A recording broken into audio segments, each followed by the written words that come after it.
Before I go on to tell you how we can get rid of amyloid, let me tell you about targeting SAP in Alzheimer's disease, which may be even more interesting to this audience. Amyloid deposits in the brain are a hallmark of Alzheimer's disease, and not only classical amyloid deposits, but also the neurofibrillary tangles or paired helical filaments, which are not quite amyloid, but almost, but they're sufficiently like amyloid that SAP binds to them. So SAP is bound both to the A-beta amyloid fibrils and to the paired helical filaments, which are composed of hyperphosphorylated tau protein.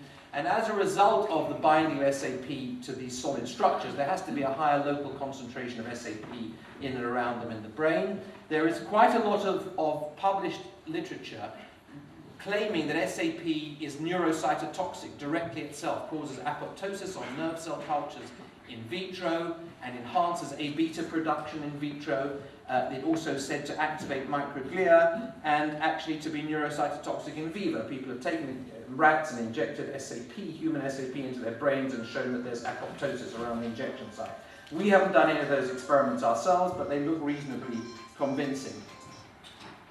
And here's just some immunocytochemistry just to show you that all these things, microglia, SAP, C1q component of complement, and A-beta, are all co-localized in and around these anatomical structures, pathological structures in the brain.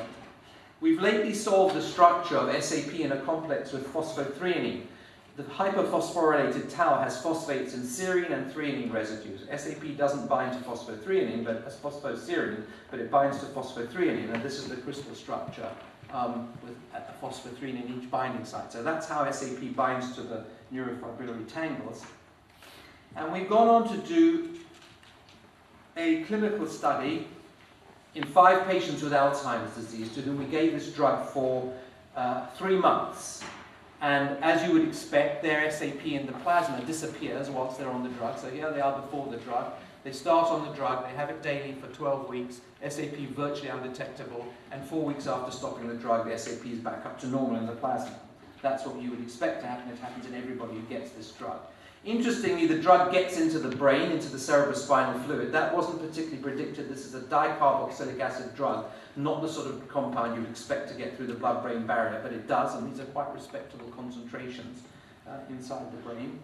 But amazingly, the depletion of SAP by the drug from the plasma also depletes it from the cerebrospinal fluid.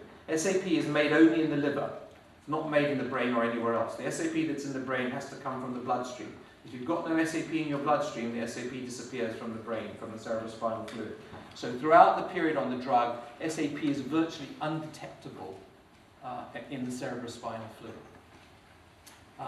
Once again, a unique and unprecedented result.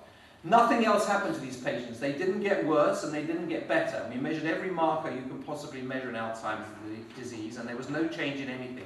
But 12 weeks is a very short time in this very long disease. You wouldn't expect anybody to have a change in their cognitive performance or anything else in such a short time. The fact that they didn't get worse, you could think of as slightly reassuring. If this trial had gone on for a year and these people's cognition had stayed the same, that would have been a miraculously good result. And we are now trying very hard to get the logistics and the funding to do a year-long study in an appropriately large number of people with Alzheimer's disease to see whether SAP depletion from the brain is effective clinically, gives some benefit. If it does, I'll be happy to come back in next time or bring back and tell you all about it. That's what we're trying to do next. Okay, so let me return to amyloid, treating amyloid per se, rather than trying to affect Alzheimer's disease necessarily. I've told you that the drug CPHPC removes SAP from the blood, but it leaves some SAP in the amyloid. That wasn't what we wanted it to do, but it does do that. It leaves a small amount there in the amyloid. This opens up another fascinating possibility. We can now give antibodies to SAP. They can traverse the circulation, which no longer has any SAP in it, and they can target the SAP which is left behind in the amyloid deposits. You couldn't give these antibodies to people without having this drug because it would just bind to the SAP in the circulation and make damaging immune complexes, consume all your antibody, and probably kill the patient with immune complex disease. But because of the drug removing the SAP from the blood, we can give these antibodies. And when we do this in mice, which have amyloidosis, in a model which is extraordinarily similar to human disease, the amyloid deposits disappear as if by magic. It's an absolutely wonderful result. Here is the spleen of a mouse that's had amyloid induced. This green birefringent material is the amyloid. You can see that virtually the whole spleen tissue is replaced by masses of amyloid. This is from a spleen of a mouse that was given a control immunoglobulin, no active antibody, 28 days before. And here is the spleen of a mouse 28 days after giving a single shot of anti-SAP antibody. The amyloid has disappeared. There's perhaps one speck there, maybe another speck there. It is almost completely gone. And this happens completely silently, clinically. The mice are not unwell. They don't suffer. Nothing important happens to them at all. Their plasma biochemistry doesn't change. It is essentially engaging the normal clearance mechanisms of the body. Nobody knows why the macrophages don't come along and get rid of amyloid anyway. They ought to do it. We can speculate about why they don't, but the fact is they don't.